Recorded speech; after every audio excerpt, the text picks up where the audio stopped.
కేసులో పెద్ద ట్విస్ట్ మారింది. అక్కడ కళావతి కేసులో అనుమానాలు కూడా వ్యక్తం చేస్తున్నారు. ఇదే నేపథ్యంలో శరత్ పైనే మొత్తం కుటుంబ సభ్యులు కూడా అనుమానం వ్యక్తం చేస్తున్న సందర్భం ఏర్పడింది. అయితే కుటుంబ సభ్యులు అందరూ కూడా వాడిని చంపేయాలి, మా అమ్మ చావుకి కారణమైన వాడు వాడే అని చెప్పుకొచ్చారు. బంగారం కోసమే హత్య చేసుంటారని కూడా అనుమానాలు వ్యక్తం చేస్తున్నారు. అంతేకాకుండా పని ఉందని చెప్పి ఇంట్లో నుంచి వచ్చిన కళావతి ఏకంగా మృతదేహమై బయటపడడంతో చాలా ఆశ్చర్యానికి కూడా గురి చేసింది వాళ్ళ కుటుంబ సభ్యులందరికీ. మా అమ్మ చాలా మంచిది, అందరికీ హెల్ప్ చేసేది, ఇంకా బంగారం కోసమే చంపేసుంటారు అని చెప్పి కూడా కళావతి కుమార్తె కూడా చెప్పుకొచ్చారు. ఇదే నేపథ్యంలో మాకు శత్రువులు కూడా ఎవ్వరూ లేరు అని చెప్పాడు కళావతి కొడుకు. అయితే ఎవ్వరికి ఏమి చెడు చేయని కళావతి ఏకంగా అక్కడ శరత్ వాళ్ళ ఇంట్లో బాత్రూంలో కూడా మృతదేహంలాగా లభ్యం చేసుకున్నారు ఇప్పటికే పోలీసులు. అక్కడ చనిపోవడానికి కారణం ఏంటి అని పలు అనుమానాలు వ్యక్తం చేసినప్పుడు బంగారం కోసమే హత్య చేసుంటారని చెప్పి శరత్ ఫ్లాట్లోనే బాత్రూంలో చనిపోయి ఉంటుంది కళావతి అని కూడా చెప్పుకొచ్చారు. ఇది హత్య, ఆత్మహత్య లేదంటే ప్రీ ప్లాన్డ్ మర్డరా అని ఇంకా బయట పెట్టలేదు. అయితే పోలీసులు దీనిపైన అయితే భారీ స్థాయిలో కూడా చర్చానీయాంశంగా మారింది ఈ టాపిక్. అసలు శ్రీకాకుళం వంటి డిస్ట్రిక్ట్లో ఇలాంటి పెద్దది జరిగింది అని అంటే చాలా ఆందోళన కూడా వ్యక్తం చేస్తున్నారు. అయితే అసలు శరత్ అన్న మనిషి ఎవరు, శరత్కి ఇంకా కళావతికి ఉన్న రిలేషన్ ఏంటి, శ్రీకాకుళంలో పెద్ద మిస్టరీగా కళావతి మృతి అయితే మారిందని చెప్పుకోవచ్చు. పని ఉందని చెప్పి అసలు ఇంట్లో నుంచి స్టార్ట్ అయిన కళావతి శనివారం రాత్రి బయటకు వచ్చింది. అయితే ఈ కళావతి పూజారి అని కూడా అక్కడ చెప్తున్నారు. అయితే పూజారి అయిన కళావతి శనివారం రాత్రిపూట బయటకు వచ్చి ఒక పని మీద బయటకు వచ్చి లాస్ట్లో ఇంకా శరత్ వాళ్ళ ఫ్లాట్లో అంటే న్యూ కాలనీలో శరత్ కుమార్ అనే గదిలో అంటే వాళ్ళ ఫ్లాట్లో వెళ్ళారు. అయితే ఆ ఫ్లాట్కి వెళ్ళిన తర్వాత అక్కడ వాళ్ళ బాత్రూంలో అయితే తిను మృతదేహం పడిపోయింది. అయితే బాత్రూంలో కళావతి అనుమానాస్పద మృతి చెందడం, శరత్ కుమార్కి ఇంటికి వెళ్ళిన కళావతి ఎందుకు వచ్చిందన్న సస్పెన్స్ కూడా ఎవరికి తెలియలేదు ఇప్పటిదాకా. వాళ్ళిద్దరికి చాలా కాలం నుంచి మంచి పరిచయం ఉన్నట్టే టాక్ కూడా ఉంది. అయితే వీళ్ళిద్దరూ కేవలం స్నేహితులు మాత్రమే అని కూడా చెప్పుకొచ్చారు. భర్త వెంకటరావు ఫిర్యాదుతో పోలీసులు విచారణ కేసు చేపట్టారు. అంటే కేసుని ముందుకు సాగిద్దామని చెప్పి భర్తకి ఎప్పుడైతే అనుమానం వచ్చిందో అసలు కళావతి ఎక్కడ ఇంటికి రాలేదు అని చెప్పినప్పుడు అప్పుడు కేసు వేసిన తర్వాత పోలీసులు కూడా అసలు ఎక్కడికి వెళ్ళి ఉంటుంది ఏంటి అని చెప్పి ఆరా తీసిన తర్వాత లాస్ట్లో కళావతి మృతదేహం మాత్రం శరత్ అనే న్యూ కాలనీలో శరత్ కుమార్ అనే ఫ్లాట్ లోపల బాత్రూంలో అయితే మృతదేహం లభ్యం చేసుకున్నారు. అయితే దీనికి వైవాహిక సంబంధమే ఉంటుందా లేదా హత్య అనే కోణంలో ఇంకా పోలీసులు దర్యాప్తు చేస్తూనే ఉన్నారు.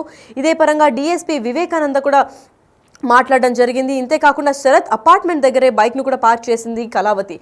అసలు అంత రాత్రిపూట అంటే శనివారం రాత్రిపూట అక్కడికి వెళ్లాల్సిన అవసరం ఏముంది? ఒక పూజారి అయిన కళావతికి ఒక భర్త ఇంకా ఇద్దరు పిల్లలు ఉన్నారు. అయినా సరే శరత్ అనే వ్యక్తితో అంటే శరత్ కుమార్ అనే వ్యక్తితో చాలా కాలం నుంచి మంచి సన్నిహితురాలే అని చెప్పుకొచ్చారు బయట వాళ్ళు కూడా. కాకపోతే వీళ్ళిద్దరికి మధ్య వైవాహిక సంబంధం ఉందా, ఇంకేదన్నా రీజన్ ఉందా, లేదంటే ఏదైనా ప్రైవేట్ డీల్ కానీ ఏమైనా చేస్తున్నారా అన్న దీనిపైన డౌట్లు అయితే ఒక భారీ రేంజ్లో వస్తున్నాయి. అయితే పోలీసులు కూడా విపరీతమైన అనుమానాలు కూడా వ్యక్తం చేస్తున్నారు. అయితే ఇదే నేపథ్యంలో వాళ్ళ కుటుంబ సభ్యులకి వెళ్ళి మాట్లాడి విచారించిన కోణంలో వాళ్ళు కూడా అంటే వాళ్ళ కుమార్తె ఇంకా కుమారుడు కూడా మా అమ్మ చాలా మంచిది, ఎవరికి ఏ హాని చేయలేదు, ఇప్పటి వరకు అయితే హెల్ప్ చేసుకుంటూనే వచ్చారు, మరి ఎందుకు ఇలా జరిగిందో తెలియట్లేదు, మా అమ్మకి ఇంకా మా ఫ్యామిలీకి కూడా ఎవ్వరు పర్సనల్గా శత్రువులు కూడా లేరు, మేము ఎవరిని అనుమానించే స్థితిలో కూడా లేము, మా నాన్న చాలా మంచివారని కూడా చెప్పుకొచ్చారు. అయితే ఒక బ్లాక్ మార్క్ కూడా లేని ఆ ఫ్యామిలీకి ఇంత ఘోరం ఎందుకు జరిగింది, దీనికి అసలైన కారణం ఏంటి అని చెప్పి ఈ ఘటనపై మరింత సమాచారం అందివ్వడానికి మా ప్రతినిధి రాము చెప్తారు. నిన్న నగరంలోని ఒక అపార్ట్మెంట్లో అనుమానాస్పద స్థితిలో మృతి చెందిన కళావతి మృతదేహానికి అయితే ప్రస్తుతం శ్రీకాకుళంలో రిమ్స్ హాస్పిటల్లో పోస్ట్ మార్టం జరుగుతుంది. ప్రస్తుతం మనం చూడొచ్చు ఇదే శ్రీకాకుళం రిమ్స్ హాస్పిటల్లో సంబంధించిన పోస్ట్ మార్టం ఇక్కడే ప్రస్తుతం అయితే జరుగుతుంది. దీనికి సంబంధించి ప్రస్తుతానికైతే ఎవరైతే కళావతి భర్త వాళ్ళ కుటుంబ సభ్యులైతే ప్రస్తుతానికైతే మాత్రం ఇక్కడే ఉన్నారు. వీళ్ళంతా కూడా దీనికి సంబంధించిన పూర్తి డేటా అంతా కూడా దానికి సంబంధించి కూడా పూర్తి స్థాయిలో పంచనామా అంతా జరుగుతుంది. దీనికి సంబంధించి అంతా కూడా పోలీసులు ఏం జరిగింది అనే దానికి సంబంధించి కూడా పూర్తి స్థాయిలో వారి కుటుంబ సభ్యుల నుంచి మొత్తం అంత వివరాలు కూడా తీసుకునే పరిస్థితి అయితే ప్రస్తుతానికి కనిపిస్తుంది. కళావతి అసలు ఏ విధంగా చనిపోయింది అంటే అనే దానికి సంబంధించి కూడా పూర్తి స్థాయిలో ఆరాధిస్తున్నారు. వారికి ఎవరికైనా రిలేషన్స్ ఉన్నాయా, లేకపోతే ఎవరైనా వాళ్ళకి వీళ్ళకి పంచిన ఏమైనా బంధుత్వం ఉందా, లేకపోతే ఏ విధంగా చనిపోయిందా దానికి సంబంధించి కూడా పూర్తి స్థాయిలో అయితే దర్యాప్తు జరుగుతున్న పరిస్థితి. ప్రస్తుతం అయితే ఇక్కడ దీనికి సంబంధించి పూర్తి స్థాయిలో పోలీసులంతా కూడా పంచనామా కార్యక్రమాన్ని అయితే పూర్తి చేస్తున్నారు. కుమారుడు ఉన్నారు సార్, ఏం జరిగింది? మీ మదర్ ఎప్పటి నుంచి కనిపించలేదు? లేదండి, సాటర్డే నుంచి కనిపించట్లేదు. ఇలా బట్టలు కుట్టించుకోవడానికి కొని వచ్చారు అంతే, అంతకు మించి ఏం లేదు. అతడితో వచ్చి మిస్ అయ్యారు అంతే జరిగింది. అతడితో ఇలా కనిపించారు మాకు అంతే అండి, అంతకు మించి లేదు. సార్ ఇప్పుడు సత్సంగాన్ని కార్యక్రమానికి రెగ్యులర్గా వెళ్తుంటారు అని సార్? ప్రతి సండే అందరూ వెళ్తారండి అంతే, అంతకు మించి దానికి ఇదేం లేదు. బట్టలు కొనుక్కోవడానికి వచ్చారు, అలా కనిపించారు అంతే. కాదు సార్, ఇప్పుడు అక్కడ ఉన్న అపార్ట్మెంట్కి సంబంధించి వాళ్ళు ఏమైనా మీకు ఏమైనా రిలేషన్షిప్ ఉందా, బంధువులు ఏమైనా వాళ్ళు ఏమైనా? లేదండి, లేదు. అదేం లేదు, ఇంకా తెలీదు, చెప్తారు ఇంకా. శరత్ అనే వ్యక్తి ఇంకా ఇన్ఫర్మేషన్ ఏం లేదు, తెలిస్తే చెప్తారు. శరత్ అనే వ్యక్తి ఆయన ఒక జనరేటర్స్ అని రిపేర్ చేస్తుంటారు. దీనికి సంబంధించి అక్కడే సీసీ ఫుటేజ్, బండి కూడా అక్కడ ఉంది. సీసీ ఫుటేజ్లో కూడా అపార్ట్మెంట్లోకి వెళ్ళినట్టు గుర్తించినట్టు కూడా వివేకానంద డిఎస్పీ గారు ప్రస్తుతం కొద్దిసేపటి క్రితం చెప్పారనమాట. అంటే మీకు ఏమైనా రిలేటివ్సా లేకపోతే జనరల్గా మీ వెళ్తుంటారా? కూడా తెలియదండి, తెలిస్తే మేము ఎందుకు ఇలా ఉంటాం, తెలీదు అంతే. మీకు ఎవరికైనా అనుమానాలు ఉన్నాయి సార్? మీకు ఎవరికైనా మీ కుటుంబం వాళ్ళే పోలీసులు చెప్పారు కదా అతనే అని, అంతే. ఇంకా అనుమానం ఎవరి మీద ఏం లేదు. ఇంతకుముందు ఎప్పుడైనా మీకు ఆయన మీ ఇంటికి రావడం కానీ అలాంటివి ఏమైనా జరిగాయి? ఏం లేదు, అలాంటివి ఏం లేవండి. ఇంటికి రావడం అలాంటివి ఏం లేవు. ఆవిడ దగ్గర ఉన్న వస్తువులు బంగారం కూడా లేదని కూడా ఫిర్యాదు చేశారని డిఎస్పీ గారు కొద్దిసేపు చేశారు. బంగారం మిస్ అయింది. ఎంత ఉంటుంది, ఇంకెంతమంది ఉండొచ్చు? నాకు ఐడియా లేదండి, అంత బంగారం ఏంటంటే అంత ఎక్కువ వేసుకోదు, ఐడియా లేదు. ఏదో గాజులు, రింగులు అంతే, అంతకు మించి ఏం లేదు. ఇప్పుడు ఎవరైనా చనిపోయి ఉంటారా లేకపోతే ఆవిడ మామూలుగా చనిపోయి ఉంటుందని అనుమానం ఏమైనా ఉంది? చంపారండి, తెలుస్తుంది కదా, బాడీ చూస్తే, అమ్మని చూస్తే చంపేశారు. మీ నాన్నగారు అయితే ఆవిడ మంచిది, మాకు ఎవరి మీద అనుమానం లేదని అని అంటున్నారు. మంచిదే, ఎవరమ్మ మంచిది కదా, అందరు అమ్మలు మంచోళ్ళే. బంగారంలాగా ఉండే చంపేశాడు.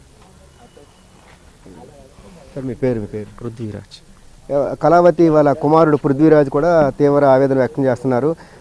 చాలా చాలా ఎప్పుడు చనువుకుంటే మాకు ఎవరి మీద కూడా అనుమానం లేదు, కానీ దీనికి సంబంధించి మా అమ్మని అయితే ఏదో విధంగా తీసుకెళ్ళి చంపేసి ఉంటారని కూడా ఒక అనుమానం చేస్తున్నారు. వాళ్ళ కుమార్తె ఉన్నారు. అమ్మాయి, మీ అమ్మగారు ఆ విధంగా అక్కడికి వెళ్ళి ఏ విధంగా చనిపోయి అనుమానం ఏముంది?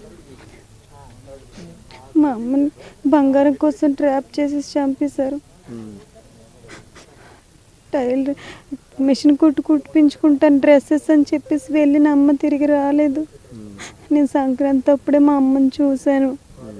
ఎప్పుడు అందరికి హెల్ప్ చేస్తూ మంచిగా ఎంత బాగుంటుంది. మా అమ్మని చంపేశాడు. మా అమ్మని చంపినందుకు మాకు కన్ఫామ్గా న్యాయం కావాలి. మా అమ్మ ఆత్మకు శాంతి కలగాలంటే ఆడికి సరైన శిక్ష పడాలి. ఆడికి సరైన శిక్ష పడందే మేము అస్సలు ఊరుకునేదే లేదు. ఎందుకంటే మర్డర్ చంపేశాడు కాబట్టి కన్ఫామ్గా శిక్ష పడాలి. ఇంకా మా ఇప్పుడు శరత్ అనే వ్యక్తి చంపేసి ఉంటారు అనుమానం? శరత్ అనే వ్యక్తి మాకేమీ తెలీదు. మొత్తం అయితే కుటుంబ సభ్యులైతే తీవ్ర ఆవేదన అయితే వ్యక్తం చేస్తున్నారు. ఎందుకంటే మా అమ్మగారు కూడా చాలా మంచి వ్యక్తి, అందరికీ సాయం చేసే వ్యక్తి. అలాంటి వ్యక్తిని కావాలనే విధంగా బంగారం కోసం ట్రాప్ చేసి చంపేసి ఉంటారనేది కూడా కుటుంబ సభ్యులైతే అనుమానిస్తున్నారు. బట్టలు కుట్టించుకోవడానికి వెళ్ళింది, బట్టలు కుట్టించుకోవడానికి వెళ్ళిన వ్యక్తి ఈ విధంగా తిరిగి రాకపోవడం అనేది కూడా చాలా ఆవేదన కలిగించిందని కూడా కుటుంబ సభ్యులైతే తీవ్ర ఆవేదన వ్యక్తం చేస్తున్నారు. ఎందుకంటే ఆవిడ ఇప్పుడు కూడా ఎవరికి ఇబ్బంది పెట్టే మనిషి అయితే కాదు, కానీ కేవలం బంగారం కోసం ఈ విధంగా వాడు ఎవరైతే ఆ అపార్ట్మెంట్లో ఉంటున్న శరత్ ఈ విధంగా బంగారం కోసం ఆవిడని ట్రాప్ చేసి ఈ విధంగా చంపేసి ఉంటారనేది కూడా కుటుంబ సభ్యులైతే తీవ్ర ఆవేదన వ్యక్తం చేసే పరిస్థితి. ప్రస్తుతానికి అయితే వాళ్ళ కుమారుడు కూడా ప్రస్తుతం అయితే మార్చిరి దగ్గర ఉన్నారు. మార్చిరి దగ్గరే వాళ్ళంతా ప్రస్తుతం అయితే ఈ మార్చిరి ఇందులోనే ప్రస్తుతం అయితే కళావతికి మా పోస్ట్ మార్టం జరుగుతుంది. మరి కొద్దిసేపట్లో కూడా పోస్ట్ మార్టం పూర్తి చేసిన తర్వాతే వారికి అక్కడి నుంచి మృతదేహాన్ని అప్పగించే అవకాశం ఉంది. ప్రస్తుతం అయితే పోలీసులు దీనికి సంబంధించి పూర్తి స్థాయిలో కూడా కుటుంబ సభ్యుల నుంచి పూర్తి స్థాయిలో సమాచారం తీసుకున్నారు. పంచనామా అంతా పూర్తి చేస్తున్నారు. పూర్తి చేసిన తర్వాత పోస్ట్ మార్టం పూర్తయ్యాక తిరిగి కళావతి మృతదేశాన్ని వారి కుటుంబ సభ్యులకైతే అప్పగించే అవకాశం అయితే కనిపిస్తుంది. అయితే కళావతి సంబంధించి చాలా మంచి ఆవిడ, ఇప్పుడు కూడా ఎవరికి ఇబ్బంది పెట్టే మనిషి కాదు, చాలా సహాయం చేస్తుంది. అలాంటి వ్యక్తిని ఈ విధంగా ట్రాప్ చేసి కేవలం బంగారం కోసమే వాళ్ళు చంపేసి ఉంటారనేది కూడా కుటుంబ సభ్యులు అయితే ఆవేదన వ్యక్తం చేస్తున్నారు. ఎందుకంటే ఇవి ఏ రోజు కూడా మా అమ్మ ఎవరికి ఇబ్బంది పెట్టే మనిషి కాదు, కేవలం బట్టలు కుట్టించుకోవడానికి వెళ్ళింది. ఈ విధంగా తనకు అక్కడికి వెళ్ళి అపార్ట్మెంట్లోకి ఏ విధంగా వెళ్ళింది అనేది కూడా మాకు తెలియదు. ఆ వ్యక్తి కూడా గతంలో ఎప్పుడు కూడా మాకు పరిచయం లేదు. అయితే ఈ విధంగా మా తల్లి అయితే చనిపోవడం పట్ల పూర్తి స్థాయిలో అయితే మాకు అనుమానం ఉంది. శరత్ అనే వ్యక్తే చంపేసి ఉంటాడనేది కూడా వాళ్ళ కుటుంబ సభ్యులైతే